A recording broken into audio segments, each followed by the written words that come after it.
Mango Mustache Media. Shoulders in there. Yeah, we good. Yeah, Right, that's much better. Thanks, guys. Shoulders, knees, and toes. Knees and toes. Start listening to YouTube stuff on kids. Hey, that's all you're listening to, man. Yeah, me too. Great. You gotta throw on some Gracie's Corner, Wheels on the Bus. Have you heard Gracie's Corner? No, I haven't. Fire. I've been seeing all the the newest kid stuff that's been coming out that's been tailored towards us.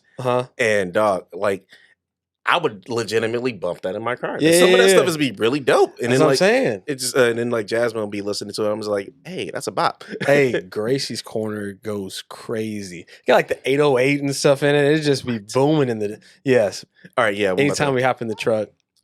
Ooh. Yeah, Briley loves Wheels on the Bus. Let's go for a ride on the bus. It starts off, just super innocent.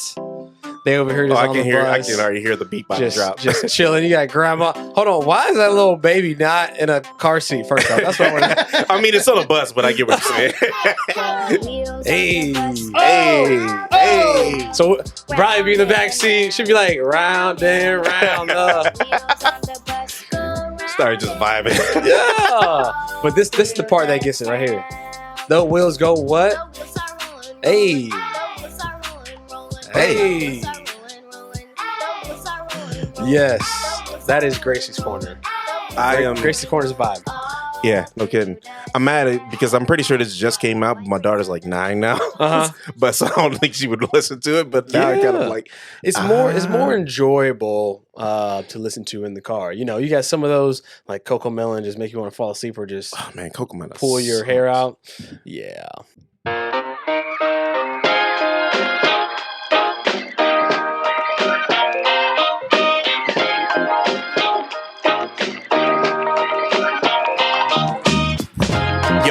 Welcome to Creative While Black, where we focus on the expertise of what my guest creator does while taking away the stigma of what being a black creator is. I'm your host, Devin Green, and today my guest is Anthony Beathers Jr. He is the Community Engagement Manager at NewboCo, where they accelerate world-changing ideas from Iowa, actually. And he's a father, a graduate of Baylor University, and on the board of directors of a whole bunch of different businesses. So I'm excited to have him on the show and hear his perspective on what it's like to be a creative community connector while black. And Anthony, welcome to the show. Hey, I appreciate you, Devin. Thanks for inviting me. Yeah, no problem. So before we start the interview, I have to ask, because I ask all my guests this, what hood you from? What hood you from? Hey, shout out to Waco, Texas. I'm born and raised in Waco, Texas. That's the city of the 254 area code. Also the city of the RGIII, Heisman Trophy winner at the Baylor University. Hey. So that's where I'm from. Shout out to Anthony Sr., Sharon Betters, Antoine Betters, and the whole family squad out there. Nice, dude. And so, yeah, Waco, Texas. That's me. That's legit. If you don't know where Waco, Texas is, can you give them an idea? For sure. It's kind of like Cedar Rapids. Nobody really know about it. But if you know, I'll just give some fun facts about Waco. And so this is what my dad always told me. So he's like, whenever you move to Iowa, you're going to tell people you're from Waco, Texas, and they're going to say, oh, that's where the Branch Davidian is from. David Koresh. I don't know if you know about that. Oh, yeah, I do know about that. The whole massacre out there. They have it on Netflix. It's actually called Waco. Oh. Which is crazy. Oh, that's crazy. Yeah. Oh, so if you type in Netflix Waco, it'll talk about, David Koresh and the whole massacre that happened out there. But crazy story, it did not even happen in Waco, Texas. It happened in Elmont, Texas, a little bit outside, but people, let's say if it happened in a small town around Cedar Rapids, they will probably say in Cedar Rapids just because more people know about it. Yeah. Right. But yeah, and so that happened there. And then let's say, what else bad happened there? I don't remember. But Chip and Joanna gangs, I don't know if you know who that is. I don't, but the name sounds familiar. Yep. So they are on HGTV. They're in all your Targets. Ooh. Yeah, all of them. Yeah. If you walk into Target and you see like the rustic home decor and stuff like that, that's where they are. Oh, okay. Oh, dude, I probably have some of that stuff in my house because, my wife goes to Target all the time. Oh, yeah. Yeah, that's the thing. And then Where was Dr. Pepper invented? Oh. There's an episode also on Mango Mustache Media that talks about how Dr. Pepper kind of like is one of the first places, the first thing in there. And it had the year, I think it's like 1862. In 1862, I'm just going to base off what you just said Okay. there. You guys, oh my gosh, this is crazy right now. Okay, I'm on the podcast that just went over. It's 1880. It's 1885. Is when 1885, Dr. there it Pepper- is, yeah. Oh, Dr. okay. Pepper, My bad. 1885. I should know these facts. Okay. Reason I come back full circle to say is that was invented in Waco, Texas. Oh, dude. Nice, dude. Mm-hmm. And we have our own Dr. Pepper Museum. My dad is actually the first African-American board president to be on Dr. Pepper Museum. That is legit. At Dr. Pepper Museum, yeah. That He makes currently is, right? Sorry. I'm said sorry. what? I didn't mean to No, interrupt. you said He what? currently is there. Yeah. When Googling you, I found him and I was like, oh, that's definitely his dad. Yeah. Pops, all 6'5" of him pop up. 6'5". Yeah, Anthony Bettis Jr. or Senior, Yeah. pops up. I'm like, he's got that same smile. He looks, it was definitely your dad. So this is Shot in the Dark, and I know some people down in Waco, Texas myself, and the only reason why I know them is because they kind of like make a disruption in the music industry. His name is Peyton Bryce. Have you heard of him? Peyton Bryce, no. He's been doing some stuff down there to kind of like accelerate the music community. He always tries to host events and all the other stuff and stuff like that. Okay. But like, given like Waco is one of those cities, kind of like City Rapids, it doesn't go in as fast as he would like it to, but he definitely making names and stuff like that. It's pretty legit. Interesting. You can find him on Facebook at Peyton.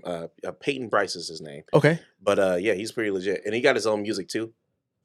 Actually, yeah, he fire. Nice. My brother may know of him. My brother is into music. He does like the whole mixing and mastering of music, and so that's his passion. So he may know the guy. Okay, but yeah, he's really dope.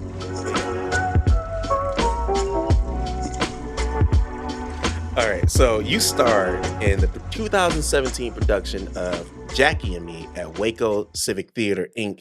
as Jackie Robinson, right? Yes. So did someone make you do that, or did you just like want to pursue an acting career? Give me the story behind that. Hey, first off, I love how y'all are diving deep into my life. I'm so interested in what these next questions are going to be. I promise you, they ain't gonna be like Oh that. man, no. But yes, so that was my first like actual play that I've done. Outside of being in elementary school when I played what was that, Squidward? Oh, yeah, really? What? That is played awesome. Squidward. Did you do the voice? I don't know if I can do it now. I ain't gonna try it now. I was like, I don't know if my voice would go there. Oh, man. But I think I did. But I remember my aunt, she had like a bowl, and then she had put like Squidward's nose over it, like kind of Oh, makeshift that. And I Okay. had that on my head while we were playing SpongeBob. And then I was a turkey on the news when I was maybe in kindergarten.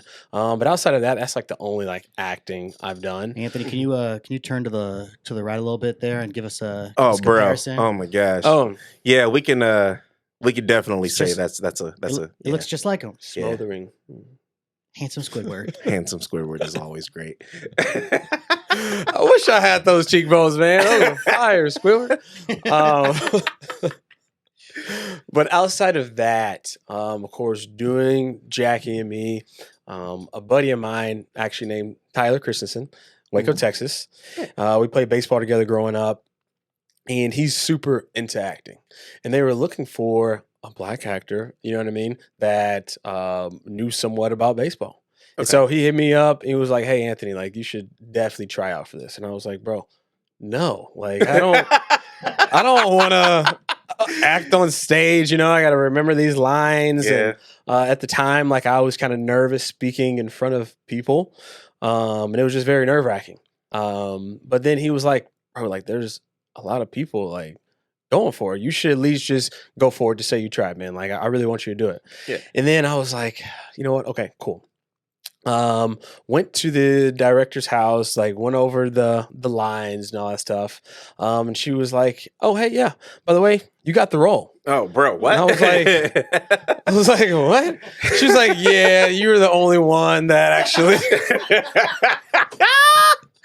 actually went for it and actually gosh. came by. And I was like, Tyler, you freaking. Oh, he arranged that. He arranged that big time. But honestly, I appreciate him for doing that because it was, because Jackie Robinson, because I'm a big baseball fan, grew up playing a lot of baseball, and he was actually like one of my idols outside of King Griffey Jr. Oh, dude, nice. And so being able to, symbolically wear the number 42 on my back while I'm actually in the play and actually have to dive in deep to his role, I actually like shaved my face so I could be able to get more in depth into the role of Jackie Robinson. That's how serious I took it. And I was like, if I'm doing this, man, I might as well do it. Yeah. Might as well go. I mean, it's just hair just grow back. You just start playing baseball with only white people. That's it. To surround yourself to and then to let them know about the history, because I do play softball twice a week, so every Tuesday and Wednesday, and so that keeps me in the competitive nature of things. But yeah, and so I got a little bit coerced into doing it. But I appreciate, shout out to Tyler. I appreciate you, bro, for being able to get me into the play. But also, I feel like it broke a little bit of my public speaking and my fear that I thought that I would have on stage. Because I'm not gonna lie, like the first 2 times I did it, I had a suit on. Boy, I was pitting out that joint, man. Like I was sweaty. But after that, I think we did like maybe 7 days or 5 days. Like I was super comfortable, looking to the crowd, be able to improvise a little bit more. So it's definitely a good time. Dude, that's awesome. As a guy that kind of like struggles with public speaking myself, even starting videos and stuff like this, this guy over here, Alex, I don't know if you guys can see him off camera. Probably can't see him off camera. No, but anyways, they cannot. So basically, he's the one that got for me you. into doing the video stuff. And granted, like, I don't know. It's just one of those things where I know I need to get in front of people. I know I need to like actually be out there so people can see my face and talk with other people. But also like the thought of somebody seeing this later and just like watching it, and I'm just like, okay, that's actually me. What do you think? Okay, maybe not. Okay, I need to do this. I need to do that, and then have all the anxiety in the back of your head. Man, it is nerve wracking. Right. It's not the funnest thing in the world. But we were talking about sports, and speaking about sports, let's talk about your football career. For sure. More specifically, you played cornerback at Baylor University. Was there ever a world where you saw yourself playing like professional football? When I was a kid, right? But what I feel like a lot of people don't realize is that playing D1 at a high level is extremely competitive. Oh, wow, right? okay. And at some point in time, you have to be real with yourself and understand that, hey, bro, you can compete, but like not to the level of where you see these guys going to the NFL and doing like that, right? And so once I got to college, that humbled me real quick. Oh yeah, I can see that. But I was blessed enough to go to a high school, Midway High School, to where when we had student athletes there, and some of the kids' parents worked at Baylor. Okay. And so it was more so the coaches. And so some of the coaches would come to the games. And of course, that was free pub for me, and they were actually playing on the team. Right. And so, my dad always taught me, and also my mom, is that if you're playing high school, you want to play like you're playing in college. If you're playing in college, you want to play like you're playing in the NFL. So basically the one step up. Right. Yeah. Because that's what people are looking at, and that they want, if you want to be high level, you got to be acting like you already playing like the next level. Yeah. Right. And so I busted my butt all throughout high school, was blessed enough to get a walk-on opportunity. I was a preferred walk-on. Okay. And so what that means is that you don't have to try out, is that they like you. There's an opportunity to get a scholarship in the future of being there. You know what I mean? But you still got to work your butt off. Okay. Right. You cool if I go through the whole story? Yeah, go ahead. Okay, cool. And so being there, playing football, I got, of course, watch RGIII come through. Even though I got to watch him in high school. Were you on his team? I was at Baylor. What? Yeah. You were at Baylor hold the on, same no. time as Let RG3. me reel that back. No, I was not. So see how it happened was. That was my dreams. No. Actually, I was for 1 year. I think like 1 year.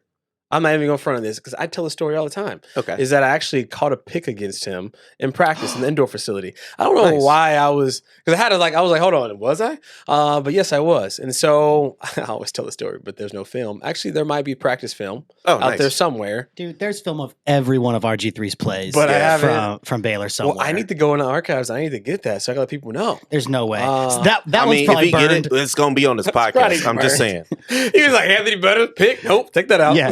Hey, can I get that tape, coach? Like the only version of that tape? Yeah. We got to throw that away. But the main reason as to why I got that pick is because I remember there was another walk-on. He was telling me, hey, if you want to be successful, and being a walk-on, try to get a scholarship, you have to know both offense and defense. Okay. Right? And so I remember that. He's actually a head coach of a high school right now. I remember that, and I was rolling with some of the receivers, understanding the play calls. And so if I'm corner on defense and I see coach here doing these symbols, Then it'd be like, Who okay, know that? intercept. Yep. Intercept, basically. And so what they're supposed to do is like, let's say if they're running a 9 route, which is like a fade route, just a straight route, Okay. right? And if I were to run with them, they're supposed to actually stop, in front of me, turn around and get the ball, and that's where the quarterback's supposed to throw the ball, right? Okay. But in this particular play, the receiver was supposed to be running a full fade route. No, actually, I think he might have supposed to been running just a 10-yard stop. And then if I'm sitting on that 10-yard stop, he's supposed to run a fade route, throw the ball over my head, touchdown, right? Okay. And so at this time, I knew they were running a 10-yard stop. Oh, okay. And so I stayed back a little bit, and I played it, stepped back on that left or right foot, went through, caught the pick. Oh, dang. That ball was he threw that ball so damn hard. It hurt my chest. But I will never forget that. Shout out to RG3. He's a great sports broadcaster. I don't know if you've seen him lately. I haven't lately, but now that kind of makes me want to. I'm not that much into sports only because, football was my team, but I'm from Detroit, and we all know the Lions suck. So, Hey, yeah, the Cowboys are right around there at times, man. No shade on the Cowboy fans. yeah, no shade on the Lions either. They're getting better. They got a new good coach, which is pretty legit. They kept the Packers last year from going to the playoffs, and that's the biggest thing. Oh, dang. And also they got that one guy who's like straight out of Naruto. Oh yeah, I remember that guy. I can't remember. I think he's the cornerback at in Detroit for Okay. the Lions, and he gets on. He's like, "I'm Kawasaki Naruto," and he does like the whole thing. And I haven't seen that. and Oh, like yeah. in his post interviews, he's like calling the guys out for saying Pokemon wrong. But he's like, Pokemon. because the guy said Pokemon. He's like, Yeah, you know Pokemon. it's That's what my dad said. You know it's Yeah. not Yeah, Pokemon. my dad would say that. But excuse me. Go to YouTube. Here's RG3 for people who forgot. Yeah, there we go. RG3 is dope. Hey, that was his season with the Redskins, rookie year. That was his season right there. Man, And then of course, he Shame. was prone to injury a little bit. But Shanahan.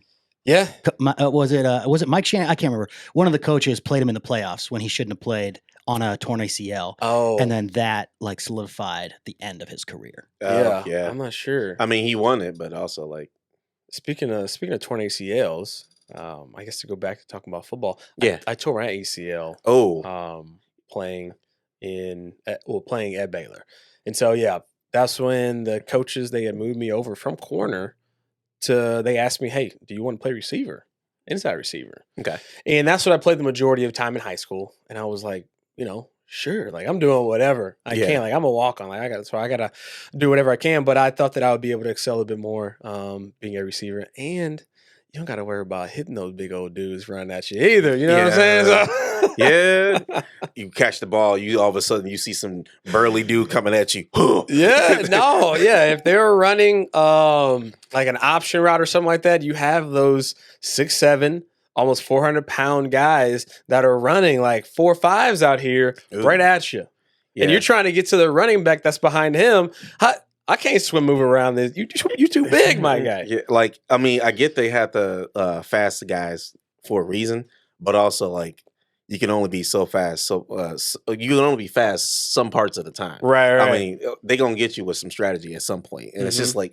Yeah, but it was fun though. I mean, I enjoyed, of course, hitting people, but I enjoyed being more elusive, and running my routes and having that technique at a receiver. And so first day of spring practice going into my junior year, like we were outside throwing with Seth Russell. Okay. I was doing pretty well, I think I had number 88 on my chest. I think that's a number. dang, why am I forgetting the cowboy who wore 88 on his back right now? Nah, well, we'll have Alex look it up real quick. I don't know. It's just He's the one that dropped that didn't drop the ball, but he dropped the ball. Shoot, yeah, right. That guy. I don't know why I just can't think of his name right now because I'm thinking of Dak Prescott, but I know for sure. But it starts with the D, if I'm not mistaken. But anyway, Dez Bryant. Oh my goodness, I don't know why I couldn't think of that. But yeah, so Dez Bryant, even though I was nowhere near as tall as he was. But yeah, You played with Dez Bryant? Hmm? You played with Dez Bryant? No, so his number, if I'm not mistaken, was 88. Got it, Yeah, got his it. number- Yeah, yeah. you're correct. Yeah. You are correct. And so, of course, had that on the green jersey. So did well on the outside. Then we went to the indoor facility, ran a post route. So that's basically a 10-yard, like you're running to the post, basically. Okay.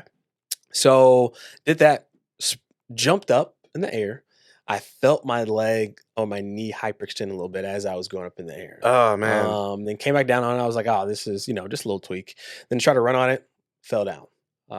And then, went to the athletic trainer's office and they were like, okay, hey, just let me check it. And they're like, yeah, we think you tore your ACL. And so that day I went to get a MRI. And then they said that I had a full ACL tear and a partially torn meniscus. Oh. And so that took a little bit turn for the worse than what I thought it was going to be, and I was a bit bummed because I wanted to play, but I couldn't. So I had to, make the comeback and get into physical therapy and all that stuff. It's that Derrick Rose injury. Yeah. I did, Yeah. The bad knees, man. My dad tore his ACL twice too. Oh, my God. Twice. Twice. Oh, man. Yeah.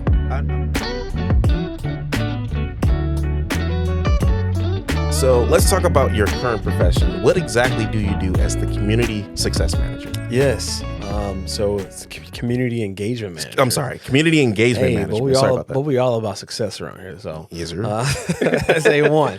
And so, so my title at NewboCo, which in long is the New Bohemian Innovation Collaborative, okay, over there in the Geonetric building in the Newbo area. So I was brought on to help out with what is called our community partnership program. And so there's a lot of cool stuff that NewboCo does. I would say our 3 tiers is entrepreneurship, innovation, and education. Okay. So we have a code school, a 20-week boot camp that you could be able to take, it's a dope career changer. Delta V, if you don't know what that is. Delta V, yes. Google that, look it up. But yeah, and so you can go into that. You'll be able to leave with a great job, and a good salary. Nice. Just because how the world is changing, coding and computers are only going to be here forever. Yeah. Right. And only going to expand. And so it's a good career for us to go into. And so some communities outside of Cedar Rapids look at us and say, hey, like, how can we get Delta V Code School in our community? Hey, how can you help us out with our entrepreneurs and, filling in that gap in our ecosystem because we are a little stagnant. So some people look at NewboCo in that economic development space to come help them out and come basically collaborate. And of course, collaboration is in our name. And so we come collaborate to help make sure that they are online and target with their community, but more so try to see, hey, like, what are these questions like what is actually missing in your community? And then we will try to figure out what exactly that is. And if we can collaborate, we will. And if it's not the best fit, then we just leave it alone. yeah, and it's all fine. It's all good and dandy. And so that's the side I work on and help out with Dave Tominski and the team. And then also I help out with sponsorships. And so that is, we have a sponsorships, grants, and donor side. Of course, we're a nonprofit. Okay. And so we look for businesses that love our mission and that want to help fund the great things that we're doing at NewboCo. And so those are the 2 lanes. Outside of also got a podcast that I'm on there as well called Iowa Innovation. Oh, lit. And speaking of just stuff that you guys do, I noticed that because I was with it too, the Iowa Big Mentorship Program for kids. Yeah. What drew you into that? Like, did somebody just reach out? Did Megan reach out, or? I actually no. I know Dan DeVore. Oh, okay. So Dan DeVore, I believe he's going to be the principal of the new City View High School that's coming into town here. Okay. And I believe he reached out to me or Megan. I'm not sure, but I love mentoring kids, bro. Like that's my thing. I love kids. I love, of course, the education side and the sports side of things, but I love trying to make sure if you don't have somebody to talk to, especially that's a little bit older, and also somebody that that might look like me, and they don't have a role model to be able to actually talk to them and help them out in life. Yeah. I would love to be that guy. Granted, do I have all the answers? No. You know what I'm saying? But can I be somewhat of an influence in your life and do good things in the community to where you can be like, hey, like I can do what you're doing, or I can be able to succeed more because you actually spoke good life into me. Right? Yeah, and that's what I loved about that program too. Honestly, I'm not as good as, and this is just me in particular, I'm trying to get better at it, but I'm not as good as like keeping contact with a bunch of people and stuff like that. Yeah. But I love mentoring people. More specifically, I love mentoring people who are just like wanting to get into the graphic design or web development field. It's just one of those things I like to do. So I saw that as an opportunity to just spread knowledge and do all that stuff too. So it was just one of those things that was just extremely fun. For sure. Yeah, no, it was super cool to do that. There was a young African-American lady that was on, that she wanted me to mentor her, right? Okay. And I actually went to some of her softball games. She actually invited me to her graduation party. Nice. And so just like those little minute memories that I get to be like, oh man, like I actually made somewhat of an impact, and hopefully by me connecting her with somebody here at NewboCo, because she wants to be a lawyer and go to Spelman, which is at HBCU. Yeah, that is. So that's dope. Yeah, that is dope. That's pretty legit, dude. Yeah. Awesome. That is just, that's true. That's her though, and it's just mind blowing because when I was her age, I wasn't thinking anything about yeah. I was thinking about college, but I was more so thinking about like playing sports. I wasn't thinking about having this specified career path to go through. We're still. I was still kind of figuring it out, and I feel like I've somewhat found my lane now. Nothing wrong with that. I'm still trying to figure that out myself. I found the lane. I'm just trying to figure out what the goal is, if that makes sense. But yeah, I get what you're saying. But that leads me to the next question. What entrepreneurial activities are you a part of? So let's see. Outside of the job, you could say the Lynn County, in Johnson County, Black professionals. Okay. I know that they love to boost up the Black community here in the Cedar Rapids, Iowa City area. Wait, is that the Black Professionals of Iowa that Tasha Lard runs? Tasha Lard. See, I'm a part Angie of that Jordan. Too. And Miss Mendoza, I believe, are those three ladies. Fire. Yeah. They are doing some good things over there in, the Iowa City community. They have a diversity market going on over there as well. And so they're doing tremendous things in Johnson County and Cedar Rapids area. And I'm glad that they have that. And so outside of that, let's see here. We do like a 1 million cups at Nubo City Market, not Nubo City Marketplace, at the Olympic Theater. Yeah, Olympic Southside. Yeah, and so that's every Wednesday. And so those entrepreneurs that are coming every Wednesday to kind of talk, just network. Yeah. But also, I had an entrepreneurial journey moving here to Cedar Rapids. Okay. Oh, you gotta let me know. Let us in on the secret sauce. So I moved to Cedar Rapids to help start a senior in-home care service. Okay. And so it kind of started off in Waco, got moved up here to the Cedar Rapids area. So actually, funny story, I had the opportunity to either be in Cedar Rapids, Iowa, which I had no idea about, or Anchorage, Alaska. Oh, and so that's a huge distance mark there. Yes, so huge distance mark. Anchorage, Alaska. I was like, that's a definite no. Mooses? Is that how they're called? Mooses? Cold. Moose? Meese. Maybe. those things, but also, just the cold, even though it's cold here, but then they talk about it being dark for a certain amount of time. I was yeah, I forgot about and that. then I think about my family. I'm like, they will never come and see me as often. You know what I mean? And so I moved to Cedar Rapids, Iowa to start that business. And it was a little bit more normalcy, just because Baylor actually plays Iowa State. Okay. So I can drive 2 hours, go down the highway and go watch them play football or basketball or anything like that. And so Nice. that also, that is something that I love to do, like on my free time whenever that season's around. But I moved here to start that business. Did that for 4 years. The pandemic and seniors at that time did not really mesh well. Yeah, I can imagine, man. Yeah. Oh my gosh. And so we lost a little bit of business just because they were scared. The elderly was scared and they didn't want us in their homes anymore. And so, yeah. And so I had to transition a little bit. Outside of that, just to work well with my work-life balance. And I had my daughter at the time and worked at a couple nursing homes. And then that's how I made my work, because I wanted to get out of healthcare. Just personal reasons, want to get out of healthcare and just see what's new for me, right? And then I stumbled upon NewboCo and have been blessed ever since to be a part of that team that they have going on there, just doing a lot of good stuff for the community, which is crazy. I say this now because I'm a talker and an extrovert, but I also am somewhat helping out the city, and that's what my dad does. You just walking in the footsteps unintentionally. Yeah, all 6'5" of that man. Looking up to him.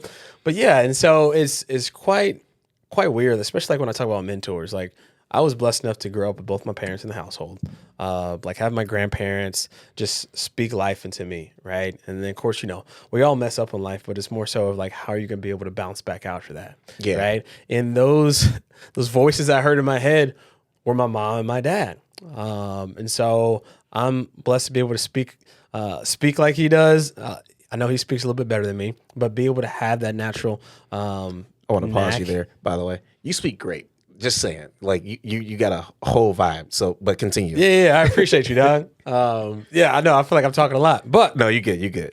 But yeah, with that, and then my mom, like, of course, my dad, he wanted me to excel in sports, right? Yeah. So we've done a lot of sports together. Of course, he focused on education. But my mom was actually a teacher, and so she focused on the education side of things. And so I had that balance there, right? So like, yeah, I can see that. That's amazing, actually. Yeah, but granted, did I excel in academics? Not fully. But I did what I had to do. Of course, I always wanted to make A's and B's, but I was always like that, like that B teetering on that C student, but we all have that different path of where we want to go. And thankfully I graduated high school and graduated from college at Baylor University, but had my associates from the community college, McLennan Community College in Waco, Texas. Nice, dude. Yeah, like as a guy that does not go to college because I don't like school, I commend you. Mm-hmm. It's I just appreciate it. Yeah, it's no easy feat to go through all of that stuff and then constantly have the world against you when it comes to that type of stuff too. So as Black men, we constantly have to go through a lot of stigma when working with the professional world. So whether that's having to work harder than your peers to be considered, an equal, or it's just being hired at a company for the sake of diversity, how has being a Black man affected your professional stature? For sure. And so, of course, my professional career didn't start until I moved here to Cedar Rapids, Iowa. Of course, moving to Iowa versus from being in Texas is not as diverse, right? I would say the Black community here, it was like maybe 3% when I Googled it before I moved out here. Oh, really? Right? I'm sure it might have grown now, but it was a very small percentage of just a diverse population. It might be like 6 or 7 now, but who knows? Yeah. But still, that's very small. Yeah. And then the other side, of course, is the white Caucasian side. 4.3. 4.3. Oh, okay. 4.3. So, yeah. Wow. Okay. That's crazy still, right? Yeah. And so, of course, just coming into this space, but I knew that I would be able to excel just because I knew what I was taught as a kid in the sense of being able to speak to anyone, and be on that level. And when we talk about being on that level, that's where we can get into like code switching. Yeah. Right. And so I didn't really know what that was until I kind of moved out here. Okay. To help start that in-home care service I was telling you about. And I was going to the elderly homes, talking to some of the elderly, trying to get them to sign up for our services that we had, talking to their sons and daughters.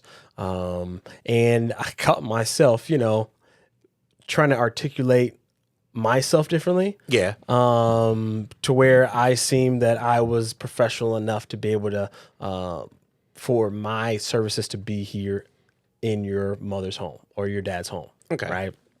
And so that was a little bit difficult. I definitely ran across some of the elderly who did not even want African Americans to be in their homes. Yeah. Right. And so when you think about like the history here in Iowa, especially from the elderly standpoint, a lot of them probably even grow up with having any person of color in their schools, especially like these little small towns. Yeah. Right. And so, of course, some of them had brain injuries, and so I didn't take offense, but of course, I did take offense to a certain extent, right? Yeah. Just because it was hard, and it was more so hard for my caregivers to go into that, or I had to be like, okay, hey, you know what?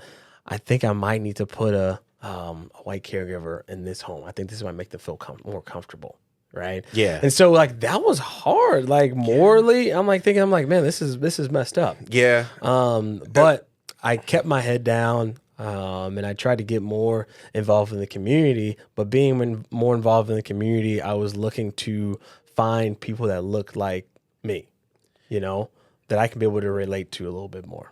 I agree with you 100%. Like, just so people know too, since this podcast is pretty much for everybody, if you don't know what code switching is essentially. So if I'm talking right now, I'm kind of like talking in my, normal, like mid between my black side and then like my proper English side, stuff like that. But code switching is essentially, if you ever heard somebody talk in the hood and then they come up and then they go into an interview and then they talk all proper and whatnot, that's basically what it is. If you ever seen, like, it's basically your interview voice or your phone voice, your stuff like that.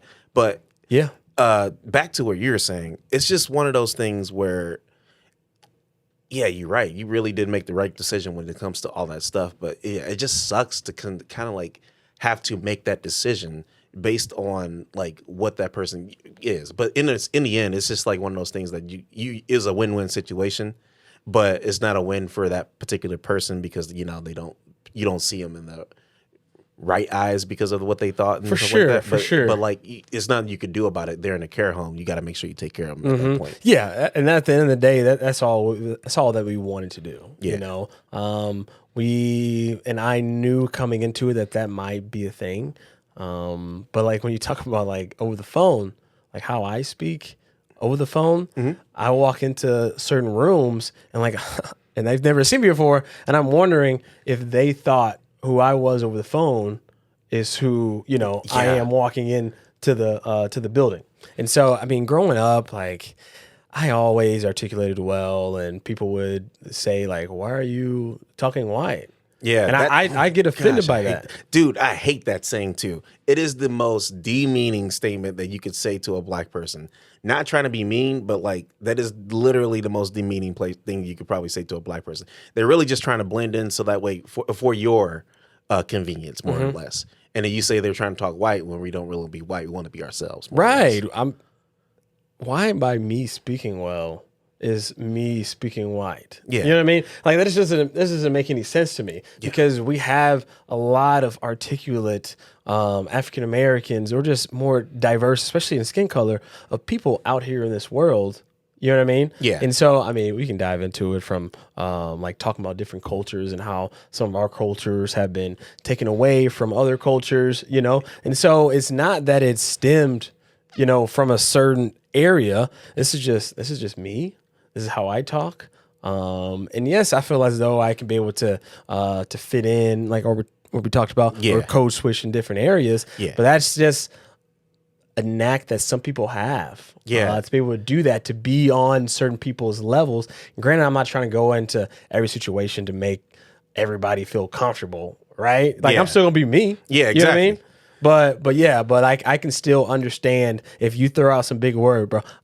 I want to know it. Yeah, exactly that. You know what I mean? So it's like Emancipation Proclamation, something like that's not a big deal, but still. Boy, messed that one up. Oh man, bruh. But like, I'm sorry, Juneteenth was on the brain. But anyways, like, just throwing out big words. Just how has being a black man helped your professional stature?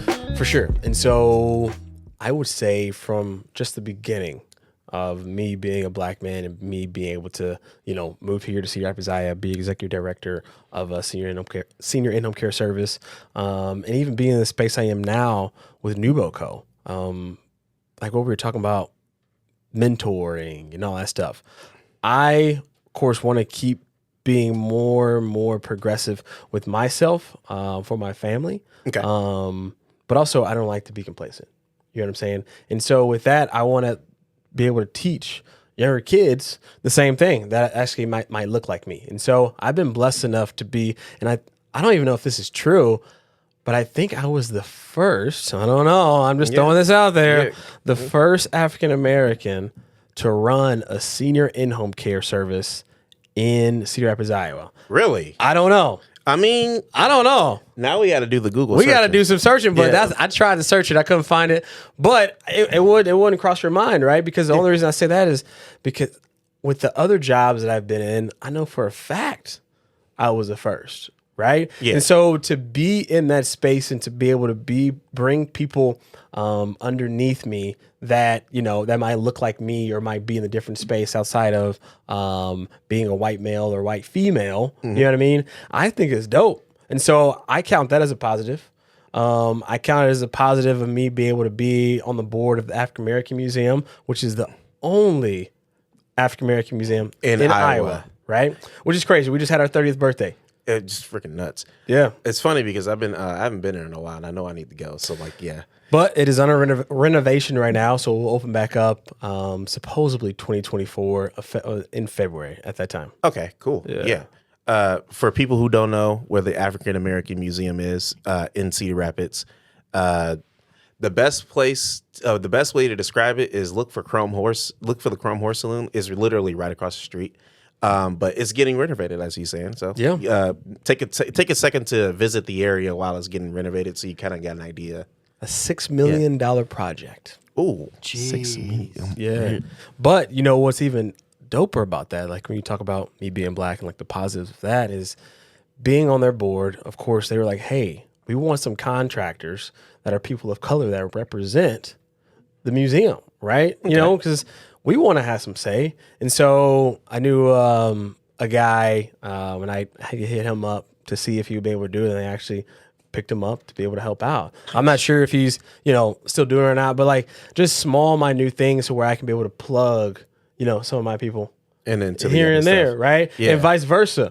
You know what I'm saying? Like for business, if somebody comes and asks me a question about something I don't know it, I might send them to my counterpart. I mean, this is outside of just race in general, but just being able to know like, hey, you can be able to help out X, Y, and Z, and I'm be able to push you to here just because of my contacts and people that I know. Yeah, exactly that. I do the same thing for that aspect because it just makes it so that way us as a community grows, and it just makes it so that way we're seen as good people, and that's the biggest thing when it comes to being black. Most people don't see us as good people because of what they heard and what they seen and all the other stuff.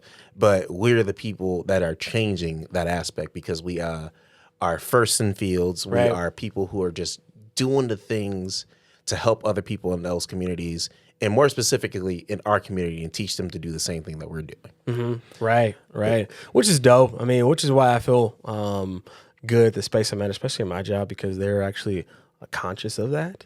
And they are on the progressive side and, of course, want to create change. And that's what we're doing for these other communities, is trying to help create change, but you also have to do that internally. Yeah, no kidding. As a guy that, They say black people can't be racist, but that's not true. But you can have hate to a person that you can be racist, but don't let that hate be a driving factor of why you want to be like, a black person and things like that. Why you want to be a black person? I mean, I do want to be a black person. I mean, I'm just saying. I guess that's not, for lack of a better term. But no. We got people out here trying to fake it. Yeah, no kidding. I got a list. Anyways. But basically what I'm trying to say is just take the time out to resolve those negative feelings that you have towards different races, because that's almost exactly what's happening to us, and we don't need all that hate. Right. We just need that connection. The growth of our community starts with the growth of other communities and learning how to love each other, more or less. Yeah, no, that's good. But yeah. What gets you out of bed every day? Well, first and foremost, my family. Okay. Of course, I made some of these career changes to end up where I'm at now for my family, to be more there for them, and more so, my 2-year-old daughter, Briley, she'll be 3 next month. Nice, dude. And then I have 2 stepkids, Mariah and Jacob. They're 12 and 14. Mariah, she'll be in high school next year, which is crazy. That is nuts. And then, and Jacob, he'll be in 8th grade. And so just be able to be at all of their sporting events. And actually, I was just having this conversation at a meeting before I came here. Mm-hmm. I was talking to a buddy of mine, and we were just talking about like how you take work-life.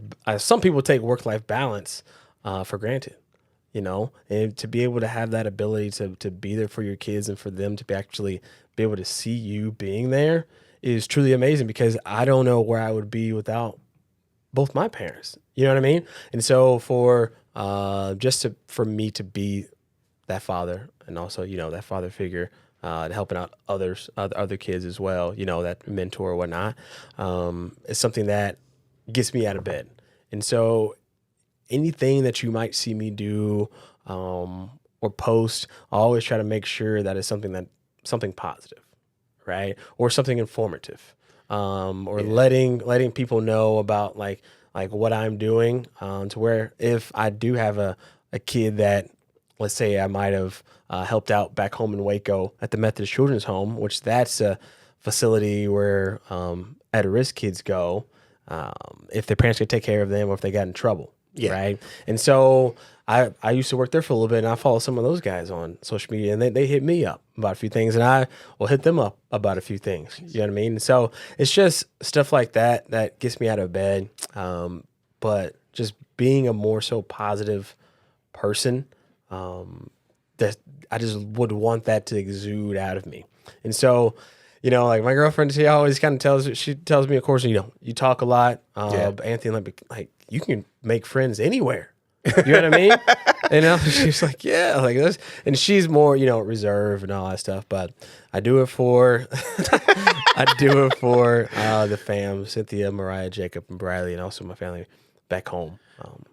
I love it. I love it a lot. Like, as a guy that does it for his family too, it's dope. Oh, yes, sir. Thank you, man. Yes, sir. Appreciate you actually making a change in the community and just like doing all the things that you're doing right now, man. It's amazing. It's amazing. Yes, I appreciate you. Yeah, no problem, man. Thanks again to my guest, Anthony Betters Jr., for coming on to the show. If you want more of him, you can go and check all the links in the bio.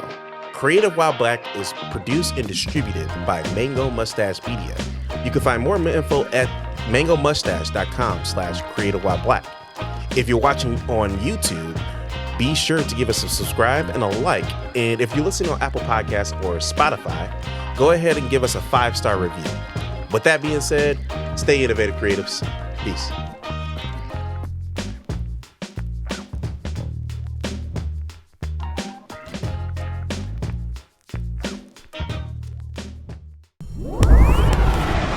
Mango Mustache Media.